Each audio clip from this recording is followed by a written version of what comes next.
लोगों का प्रबोधन, लोगों का सुन के लेना, जो भी समस्या है वो हल करना, उसके लिए प्रयास करना, इसके लिए भी चुनाव होता है। रेलवे स्टेशन का दोनों तरफ का इलाका, पूर्व पश्चिम, एक 500 मीटर तक का एरिया जो है वो एक स्पेशल प्लान हर रेलवे स्टेशन का बनाकर वो डेवलप करना चाहिए।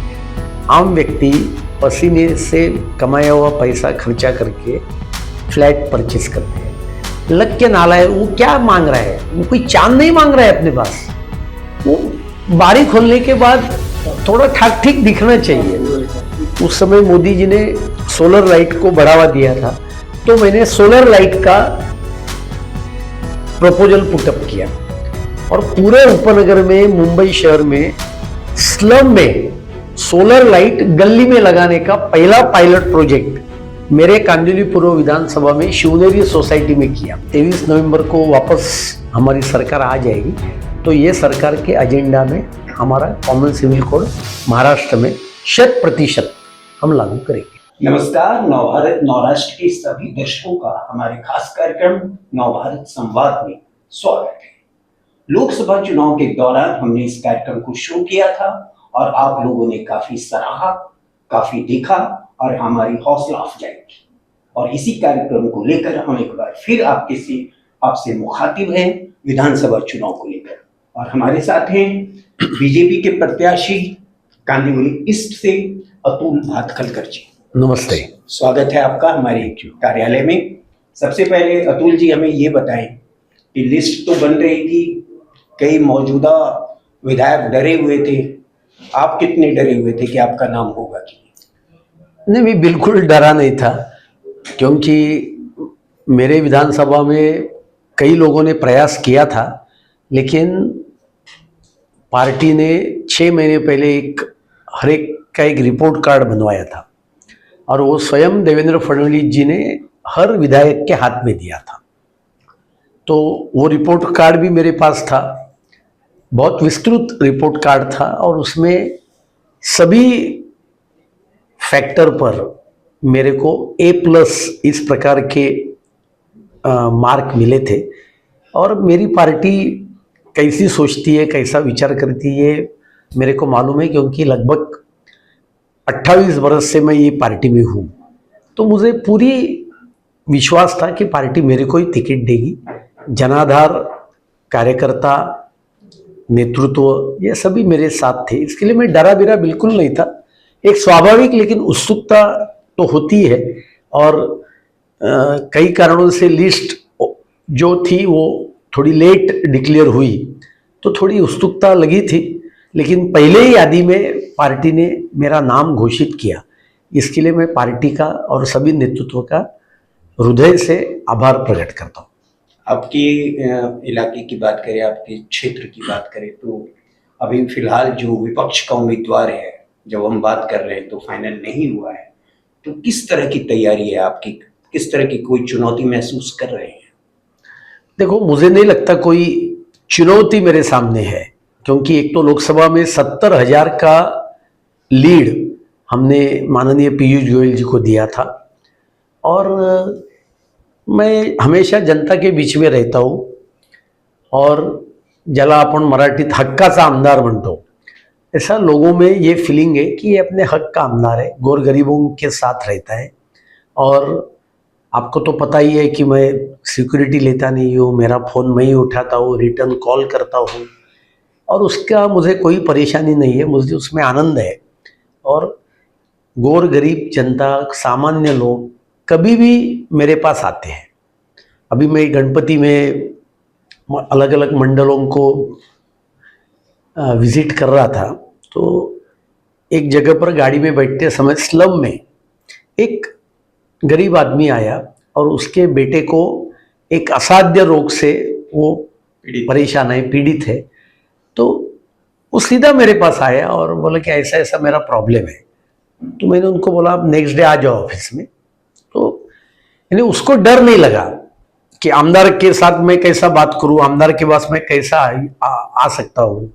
मुझे लगता है मेरी पूंजी वही है, बाकी मेरी पूंजी कोई नहीं है। तो आम आदमी को लगता है, और इसके लिए लोग बोलते हैं जैसा डॉक्टर ऑन कॉल होता है, तैसा कांदिवली पूर्व में एमएलए ऑन कॉल है कि कभी भी फोन करो।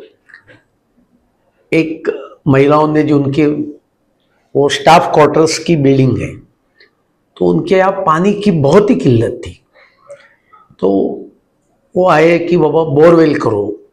अभी बोरवेल करना है तो लैंड ओनर की परमिशन लगती है, वो सेमी गवर्नमेंट के एस्टेब्लिशमेंट को क्वार्टर्स था, तो उन्होंने बोला हम तो नहीं देंगे परमिशन, मैनेजमेंट ने बोला उनके।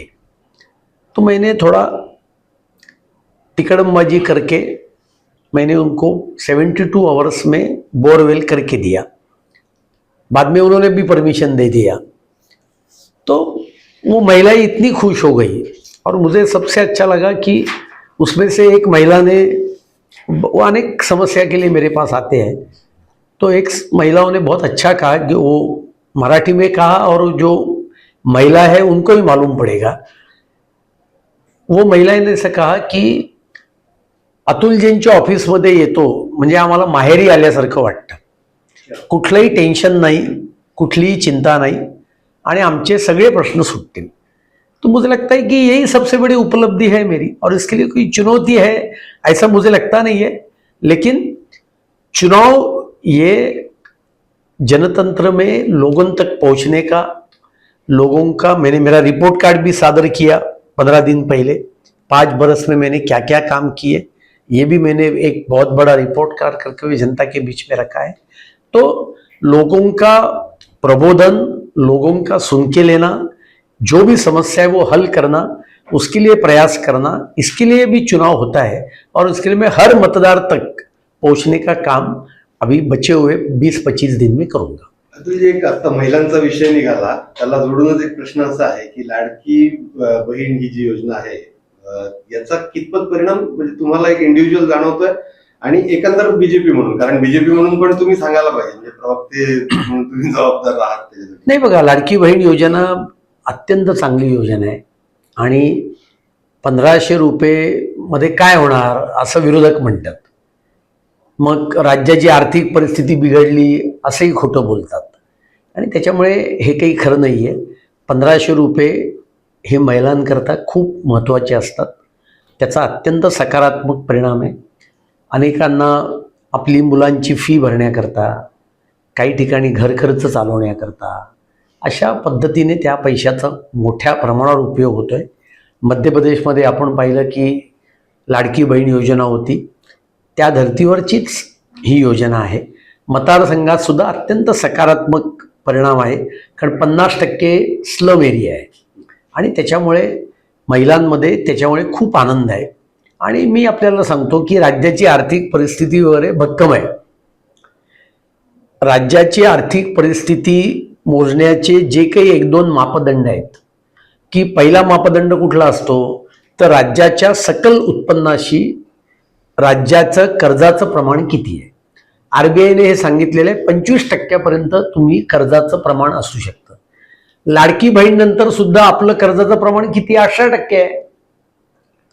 अजून 7% पर्यंत आम्ही कर्ज घेऊ शकतो, पण ते घेतलं पाहिजे अशातला भाग नाही आहे। आणि एक मुद्दा आहे, दुसरा फिस्कल डेफिसिट किती आहे, 3%च्या आत आहे, आणि त्याच्यामुळे राज्यही आर्थिक सुस्थितीत आहे, कारण आपल्या राज्याचं उत्पन्न मोठमोठ्या सगळ्या इन्फ्रास्ट्रक्चर प्रोजेक्ट्समुळे, उद्योगधंद्यांमुळे हे वाढतं आहे, आणि त्याच्यामुळे लाडकी बहीण योजनेचा फार मोठा महिलांना आधार मिळालेला आहे, आणि त्याच्यामुळेच विरोधकांच्या पोटात दुखायला लागलेलं आहे। सर, आपका ये तीसरा टर्म मुझे लगता होगा, तो आपने जब पहली बार आपको मौका मिला था उस टाइम पे आपकी बहुत सारी योजना रही होगी कि मुझे मौका मिला तो ये करना है या समस्या, उसमें से कितना आपने सॉल्व किया और कितना मतलब आपको लगता है कि वो और करना बाकी है, या अगले जो टर्म आपको 5 साल मिलेंगे, हम लोग श्योर है कि आपको मिलेंगे, तो उसमें आप धन्यवाद। क्या क्या करना चाहते हैं?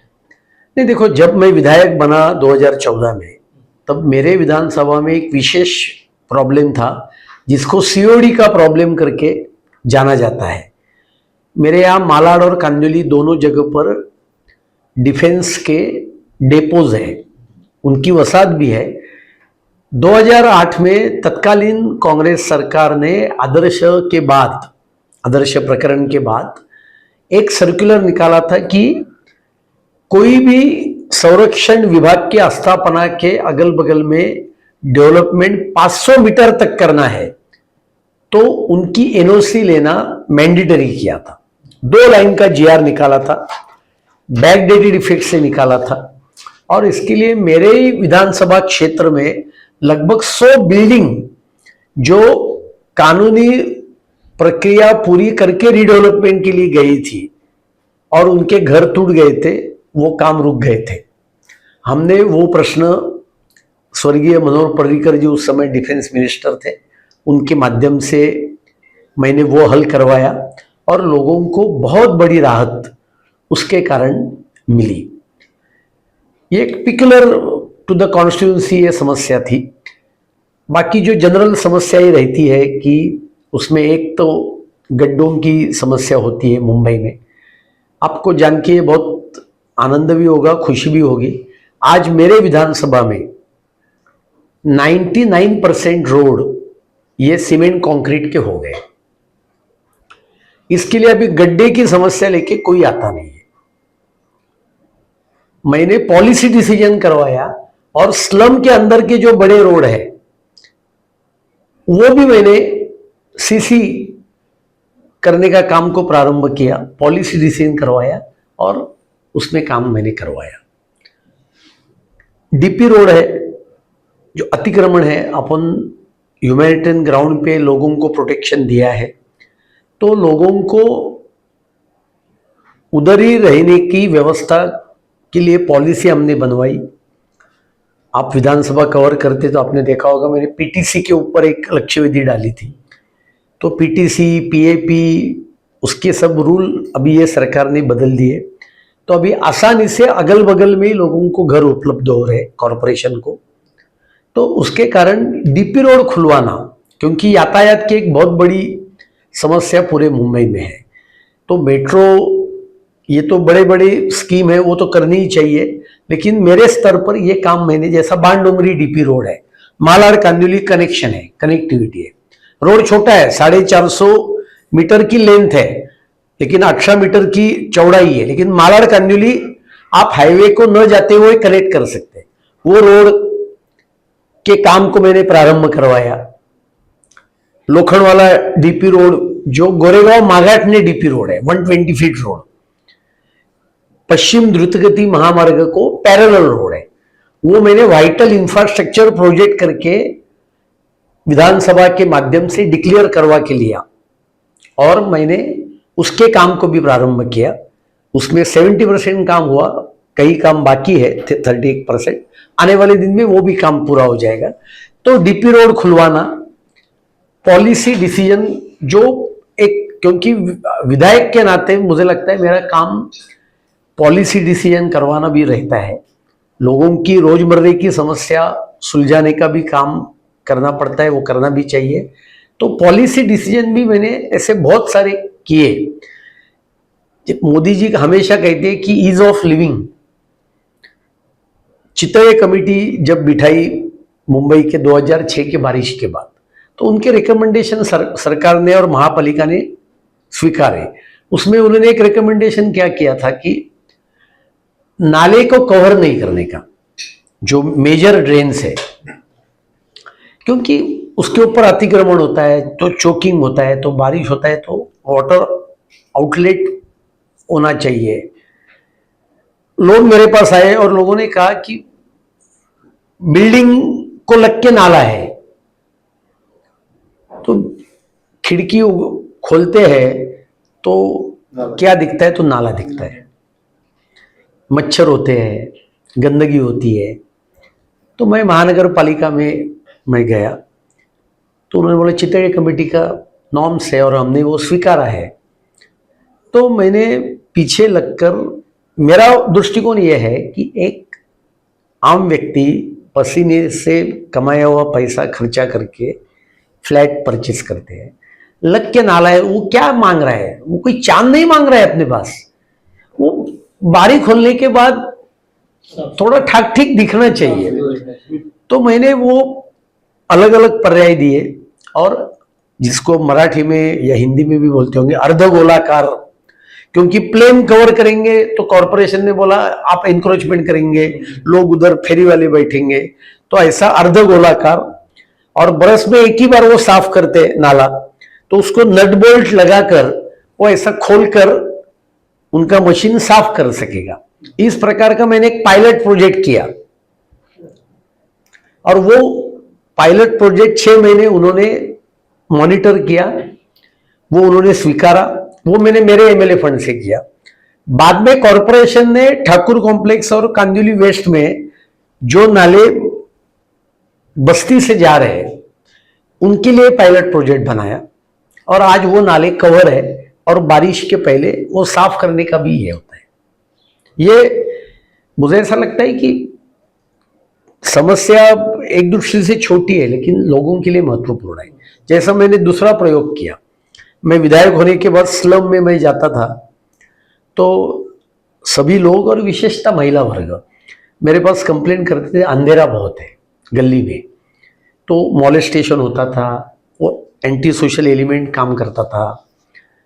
और मेरे यहाँ तो एक एक वार्ड इतना बड़ा स्लम है, पोईसर है, हनुमान नगर है, कॉरपोरेशन का एक एक वार्ड है, वो एक एक किलोमीटर की भी गली होती है। मैं महापालिका के पास गया कि लाइट लगाओ, तो उन्होंने बोला कि हम तो स्ट्रीट लाइट लगाते हैं, गली में कैसा लाइट लगाएंगे, स्ट्रीट पे तो नहीं लगा सकते हम, यानी स्ट्रीट पे ही लगाएंगे, गली में हम लाइट नहीं लगा सकते। तो मैंने उस समय मोदी जी ने सोलर लाइट को बढ़ावा दिया था, तो मैंने सोलर लाइट का प्रपोजल पुटअप किया और पूरे उपनगर में, मुंबई शहर में, स्लम में सोलर लाइट गली में लगाने का पहला पायलट प्रोजेक्ट मेरे कांदिवली पूर्व विधानसभा में शिवनेरी सोसाइटी में किया, एमएलए फंड से किया। लेकिन उससे इतनी राहत लोगों को मिली। अभी तो पूरे कलेक्टर ऑफिस ने वो स्वीकारा, पूरे आप स्लम में जाएंगे तो मेरे यहाँ तो आप जगह जगह पर स्लम में सोलर लाइट लगे हुए हैं और इसके कारण महिला वर्ग, लोग इतने खुश हैं। तो एक पॉलिसी चेंज मैंने करवाया, इसके लिए थोड़ा मेहनत करना पड़ा मेरे को। तो मुझे लगता है कि ऐसे बहुत सारे काम मैंने किए हैं। तो पॉलिसी चेंज करके लोगों को राहत देना, ये काम मैंने बहुत बड़े पैमाने पे किए है। म्हणून तुमच्या रिपोर्ट कार्ड मध्ये कदाचित A+ तुम्हाला आलेलं असेल पक्षांनी काढलेल्या. किती लोकांना A+ आले 105 पैकी असं सांगू शकाल?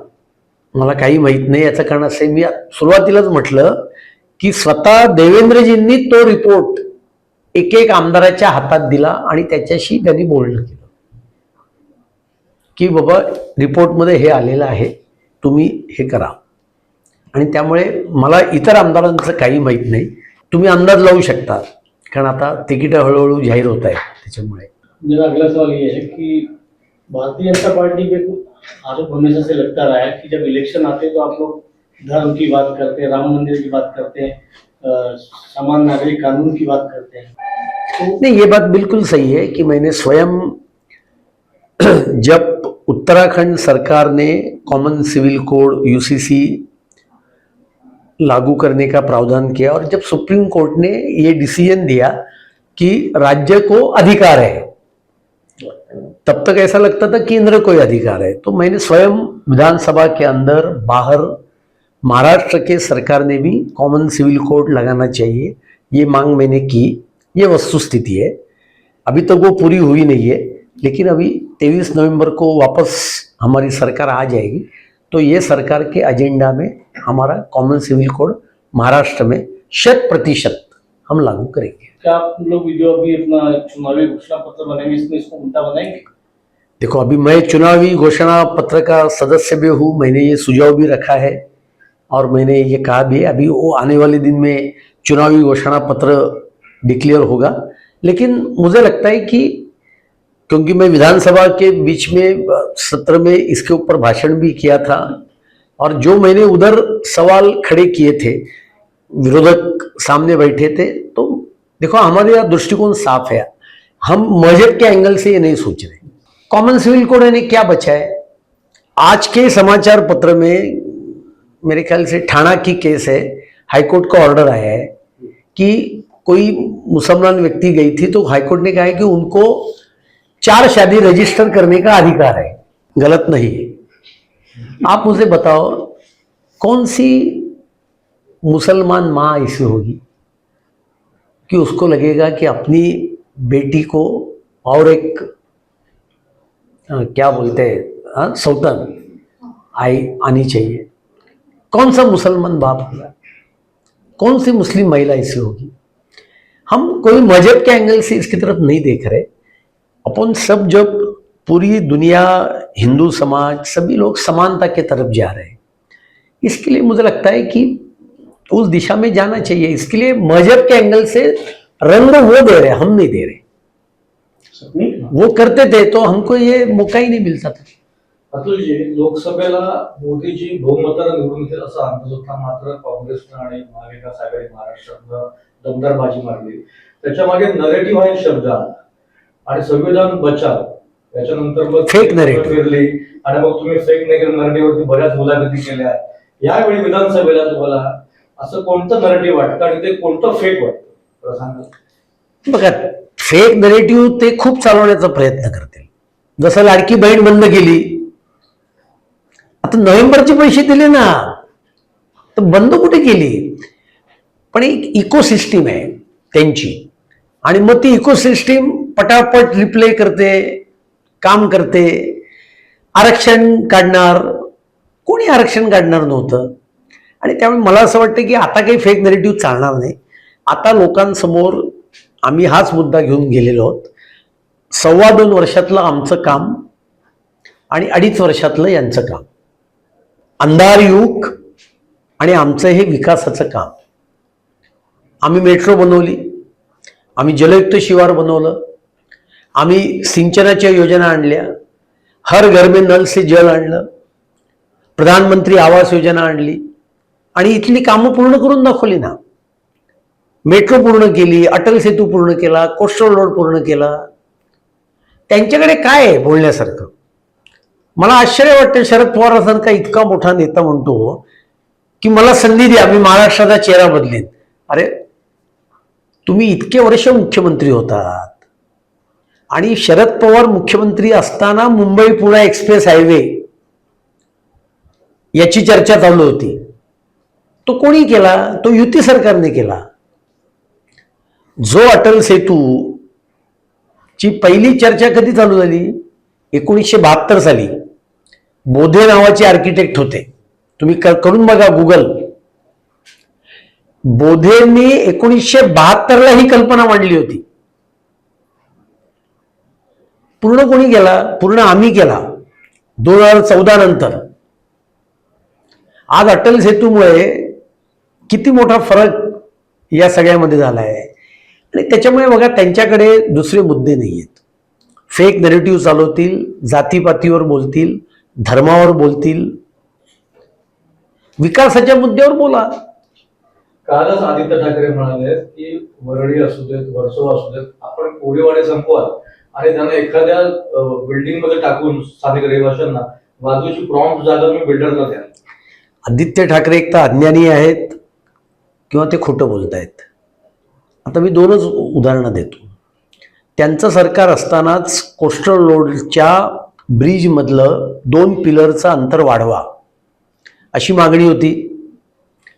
कमिटी नेमली, त्यावेळेला यांचं सरकार होतं, यांनी नकार देऊन टाकला। आमचं सरकार आलं, आम्ही 350 कोटी रुपये एका त्या बदलाच्या मागे खर्च येईल तो आम्ही स्वीकारला आणि अंतर वाढवलं, ज्याच्यामुळे त्यांच्या बोटी जाऊन त्यांना मच्छीमारी करता येईल। हे आदित्य ठाकरे विसरले असतील, पण कोळी बांधव नाही विसरले। एक दुसरं, कोळीवाड्यांची मागणी काय आहे की मुंबई शहराचा DCR हा त्यांना लागू होऊ नये। 9 मीटरचे रस्ते आहेत, त्याच्यावर TDR आहे। तो निर्णय देवेंद्रजींच्या सरकारने घेतला आणि 2034च्या DP मध्ये कोळीवाड्यांचा वेगळा DCR असेल, त्यांचं वेगळं सीमांकन करू आणि त्यांचे जे परंपरागत पद्धत आहे त्याच्या आधारावर DCR बनवू, ही मागणी कोणी पूर्ण केली? ही मागणी आमच्या सरकारने पूर्ण केली आहे. त्यामुळे कोळीवाड्यावर कोणी हात लावत नाहीये.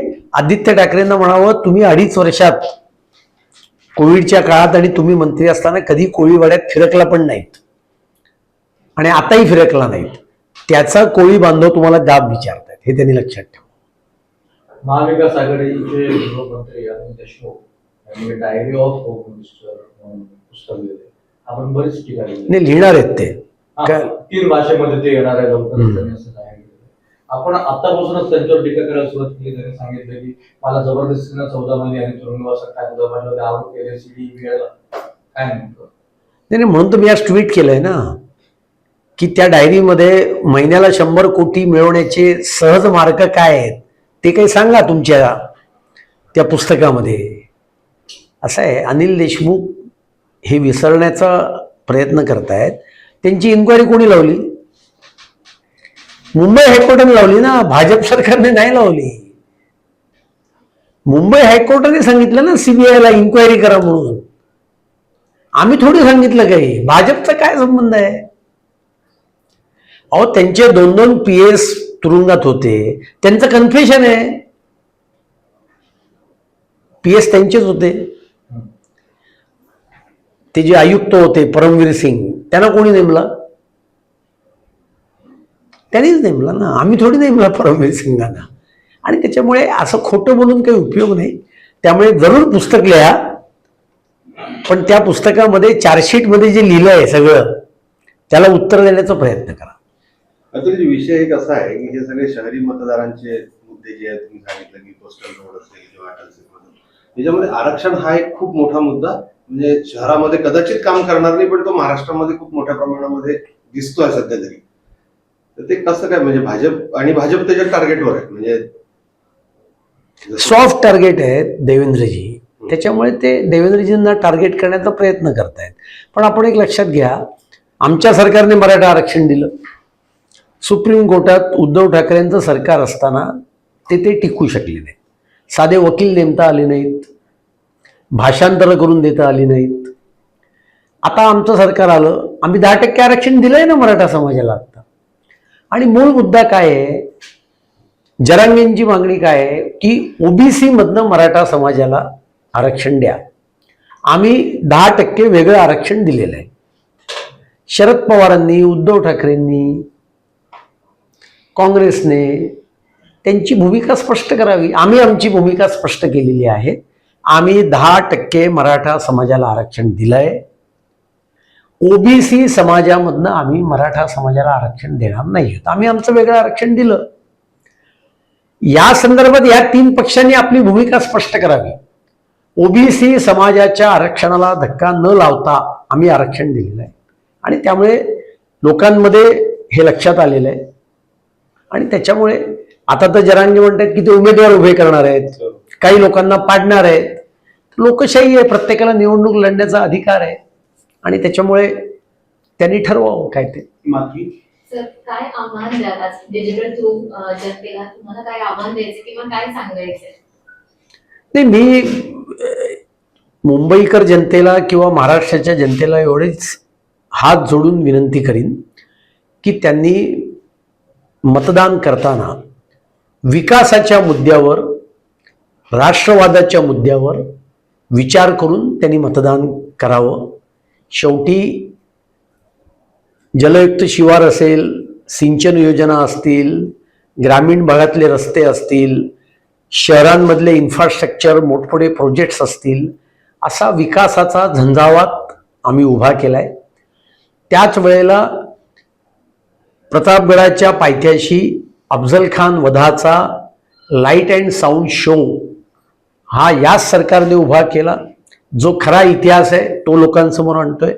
आणि त्याच वेळेला पुण्यामध्ये क्रांतिज्योती सावित्रीबाई फुल्यांनी ज्या वाड्यातून स्त्री शिक्षणाला सुरुवात केली त्या वाड्यामध्ये महात्मा ज्योतिराव फुले आणि क्रांतिज्योती सावित्रीबाई फुले यांचं स्मारक सुद्धा कोण करत असेल तर ते भारतीय जनता पार्टी आणि महायुतीचं सरकारच करत आहे.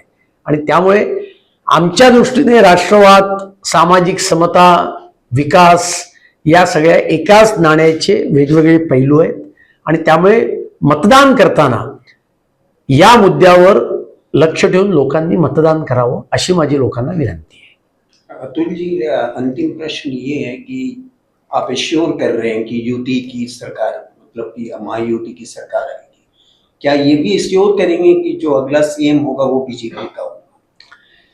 देखो, पहली बात तो हम महायुति में है, महायुति करके लड़ रहे.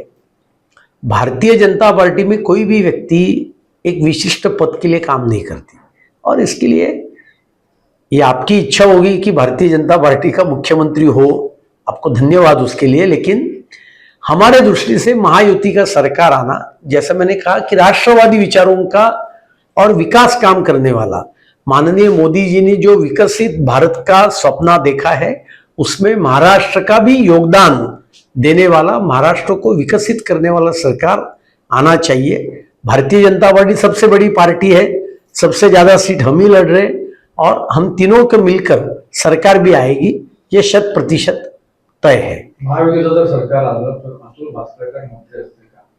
मी सुरुवातीलाच म्हटलं की आम्ही विचारांकरता काम करतो आणि त्याच्यामुळे मंत्री झालो तर काय होईल की एक्झिक्युटिव्ह पॉवर्स येतील, लोकांची अधिक चांगल्या पद्धतीने सेवा करू शकू, एवढंच ते आहे. त्याच्यामुळे त्याचा निर्णय पक्षश्रेष्ठी घेत असतात, पण आम्ही त्याच्याकरता काम करत नाही. आम्ही विचारांकरता आणि लोकांची सेवा करण्याकरता काम करतो. इच्छा आहे ना मंत्री बनण्याची इच्छा?